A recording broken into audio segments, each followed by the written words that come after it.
Okay, so just now kita dah tengok, we have looked into so details about the organelles, macam mana organelle dalam sel itu function, kan? Apakah perbezaan animal cell and plant cell, dan in general apakah dia perbezaan antara prokaryotic cell dengan eukaryotic cell. So in the next part of our lecture, chapter 2 ni yang sangat panjang lebar ini, seterusnya nak lecture about daripada sel, macam mana sel dia akan rearrange, dia akan tersusun into tissue. Okay, yang ni yang kita nak tengok. So by the end of this lecture, you should be able to describe the animal and plant tissues, and awak kena be able to explain. Okay, explain means you terangkanlah the type of the animal tissue below. So kita nak tengok apakah the epithelial cell, dan 4 contoh yang diberikan iaitu simple squamous, simple cuboidal, simple columnar and stratified squamous.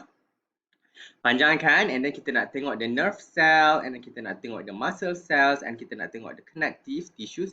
Eventually kita nak tengok the plant cells and tissues lah, which is yang ni plant lah. First kita akan start dengan the animal tissue. Okay, so basically daripada atom, oxygen atom, hydrogen atom, carbon, semua itu dia akan bersusun, dia akan menjadi satu molekul. Contohnya kita ada this glucose molecule.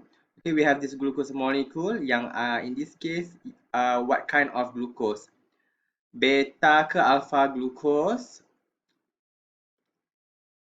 BBAB. Kalau BBAB dia adalah alpha glucose. Alpha glucose ni dia akan rearrange, dia sambung lagi dengan another alpha glucose. Dia sambung lagi dengan alpha glucose, dia become molecule of what we call amylopectin dan sebagainya, starch dan juga glycogen. Okay, dia become a molecule. Kemudian daripada situ, in this case molecule DNA, akan adanya all these processes that leads to the formation of cells. Okay, daripada DNA akan adalah, let's say, smooth muscle cell.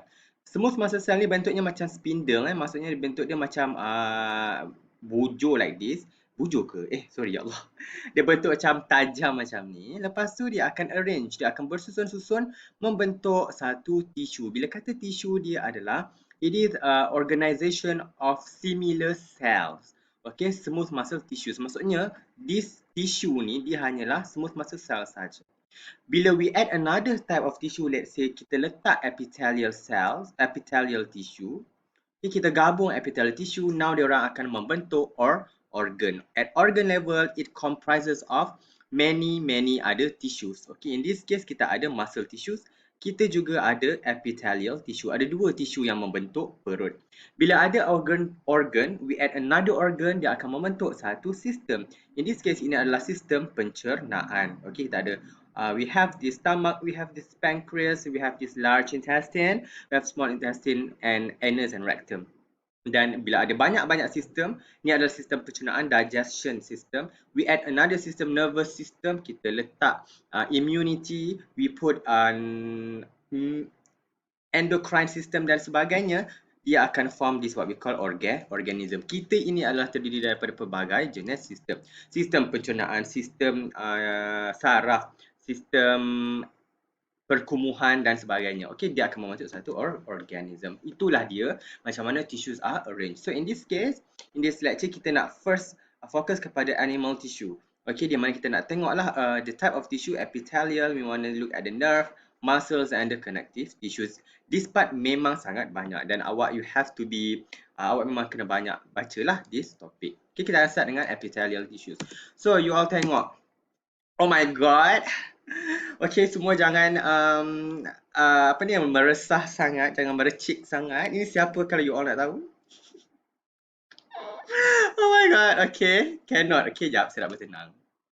Para penggemar opa-opa mesti tahu ini adalah tak lain tidak bukan yang dipanggil Lee Dong-wook. Okay, Lee Dong-wook. Okay, now kita tengok dia punya kulit. Okay, look at his glorious skin. You rasa ni what kind of animal tissue ini? Inilah dia epithelial cells. Okay, epithelial cells dia adalah, it covers the whole surface of the body. Basically dia adalah sel yang membentuk kulit. Okay, organ. Kulit kita adalah the largest organ in our body. Memang you tengoklah daripada hujung sampai ke atas, you nampak sangat besar. Tak ada organ yang lebih besar daripada kulit. Okay, it covers the whole part of the body, and disebabkan kulit kita itu dia tidak dia tidak terputus-putus, means it is closely packed, and it can be consist of one or more layers. Okay, in this case untuk kulit, nanti kita akan tengok jenis kulit, and ini adalah basically the explanation for the epithelial tissue. It is very important for providing structural support. Dia penting untuk provide structural support. Support ni apa nama bahasa Melayu? Sistem, I do not know lah in BM, sorry. Structural sokongan, yes. Dia akan penting untuk provide sokongan struktur kepada the organ, and dia juga kenapa dia sangat-sangat rapat, because dia bind dengan another cell yang kat sebelah. Yang ni yang saya dah belajar into more detail lah. You all tak payah tahu ada molekul yang akan mengegam satu sel to another satu sel. Baik kiri kanan, baik atas bawah lah.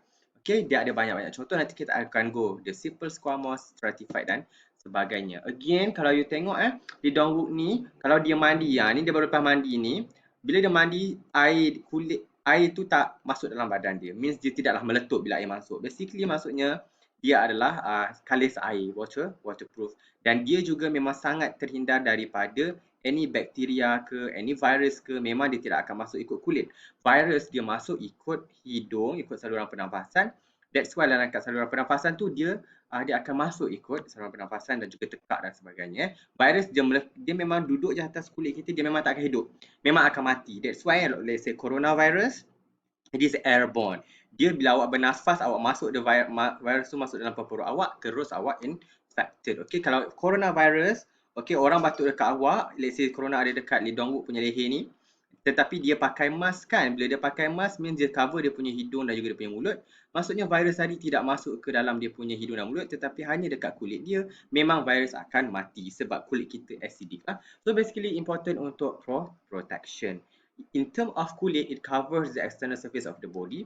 Pada masa yang sama, epithelial bukan saja berada dekat kulit, dia juga berada di dalam badan. Okay? Dia banyak, dia memang sangat banyak kat dalam badan kita, including dekat in inner surfaces of the organ. Contohnya adalah, kalau you tengok ni ini adalah intestine. Okay? Intestine, usus. Kalau awak nak tahu, okay, dekat dalam ini, the lumen. Lumen tu lubang. Lumen tu adalah lubang, saluran. Bukan lubang, dia lebih pada saluran lah. Dekat saluran ni, di bahagian dalam itu, memang ini semua adalah epithelial tissue. It covers the lining. Lining ni adalah, lining contohnya intestine, perut, esophagus. Okay, dia adalah memang diperbuat daripada, it is from epithelial. Dan function dia selain daripada protection, it's very important to increase the surface area for reabsorption of materials. Penting untuk absorption of nutrient. Okay, sebab dia yang paling luar sekali. Dia juga important untuk diffusion. For example adalah in blood vessel. Kalau awak nak tahu dekat salur darah itu, anak-anak aku, macam mana boleh bentuk salur darah dekat lumen, dekat ruangan dalam salur darah itu, ia adalah epithelial cell juga. Bila darah ni adalah red blood cell. Red blood cell tadi dia akan bawa oksigen, so dia akan pass oksigen, dia akan take up carbon dioxide. Ini adalah proses yang dipanggil diffusion, okay? Diffusion of gases, okay? Dan sel yang akan membenarkan ini berlaku adalah this one lah. Cells yang membentuk salur darah. Ini adalah epithelial cell. Okay, tetapi untuk salur darah kita tak panggil epithelial cell, kita panggil endothelial cell. Tapi dia adalah epithelial cells. Selain daripada itu, ada juga organ yang secret hormone. Dia juga adalah epithelial cell. Cuma epithelial cell yang specialized epithelial cells. Dia akan form gland. Gland ni adalah dipanggil kelenjar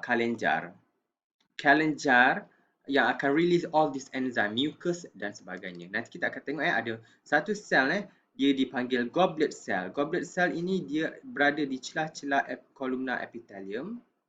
Okay, let's say ini adalah columnar epithelium. Akan ada satu sel ni namanya goblet cell.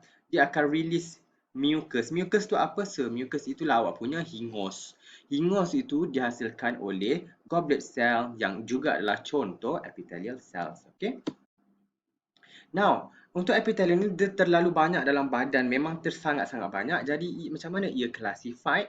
Ada dua cara ia dikelaskan. The first one adalah based on shape, rupa bentuk dia. Sama ada dia bentuk persegi ke, bentuk cube ke, bentuk cuboid ke ataupun flat ke. Okey, itulah cara kita classify. Dan cara yang kedua, lepas kita tengok shape, kita tengok dia punya stratification, which is the number of layers. Okey, ada yang flat, ada yang 4 segi tetapi dia 2 tingkat. Ada yang 4 segi tapi dia 1 tingkat. Ada yang flat tetapi dia banyak tingkat. Ada 1 tingkat, ada banyak tingkat. So tingkat itu dipanggil stratification. Nanti kita akan tengok. Kalau dia dipanggil simple, simple means ringkas, mudah. Maksudnya dia ada berapa layer? Dia hanya ada 1 layer. Macam this one lah. Ini hanya ada 1 layer of epithelial, jadi dia adalah simple. Kalau dia ada lebih daripada 1 layers, maksudnya dia agak kompleks. Dia stratified. Dia berlapis-lapis. Stratified ini maksudnya layered. Dia berlapis-lapis. Consists of more than one layer of cells. Jadi dia adalah stratified. Okay?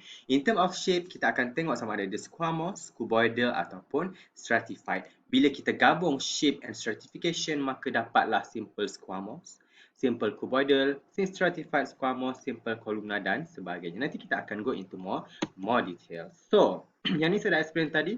How do we classify epithelial tissue based on shape and juga stratification? First, we classify based on shape. Kemudian barulah kita tengok dia punya number of layers. Sorry. First, kita nak tengok shape dululah. Kalau dia dikata squamous, based on shape, kalau kata squamous means it's squashed. Ia flat, ia dipenyek. That's why bentuknya flat macam ni. Sangat-sangat nipis ke tebal awak agak-agak? Dia sangat nipis. Okay, it's very flat, it's very thin. And dia ada regular shape. Okay, kalau macam ibaratnya awak pergi kedai makan roti canai kan, dua-dua roti canai yang dia susun tu kan, dia susun macam flat-flat tu, itulah dia rupa squamous. Memang macam tu rupa dia. Okay, dan squamous means flat and thin, dan dia juga ada irregular, flattened shape. In term of nucleus, nucleus dia akan berada di tengah-tengah. Dia tidak akan berada di tepi. Okay. Kemudian ada juga sel epithelial yang bentuknya cuboid, means dia bentuknya macam cube. Cuboid means cube, bentuknya macam ais. Itu dia akan similar to a cube, dan sama juga macam simple squamous, dia punya nukleus akan berada di tengah. Ada pula epithelial tissue yang bentuknya macam panjang-panjang, macam column. Column means dia panjang sikit, okay? Dan ia dipanggil inilah columnar. Okay, bila bentuknya column, kita panggil dia columnar. Dan disebabkan bentuknya panjang anak-anakku, dia punya nukleus bukan berada di tengah, tetapi dia punya nukleus berada di bawah sikit. Located closer to the base. Memang betul-betul dekat area-area bawah sini lah.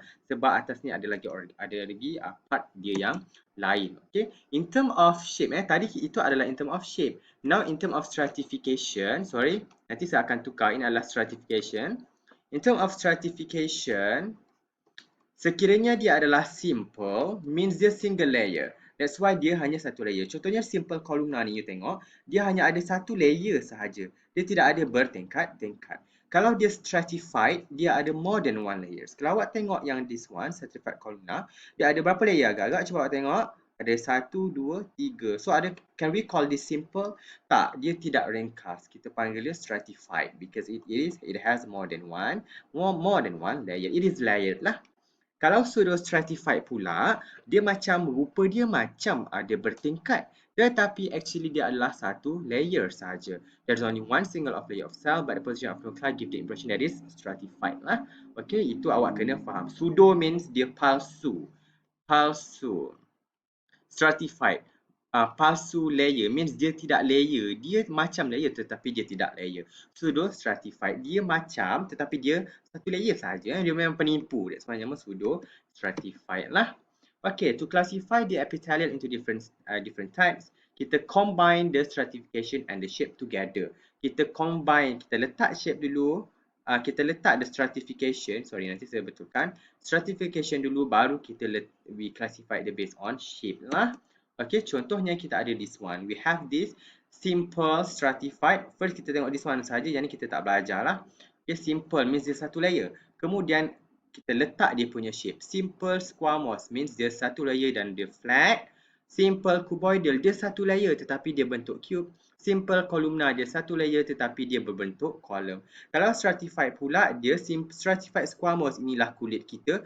Dia flat-flat tetapi dia banyak layers. Stratified columnar, dia lebih daripada satu layer dan bentuk dia adalah column. column. Okay. Pseudo stratified kita tidak belajar now. Kita nak go into more details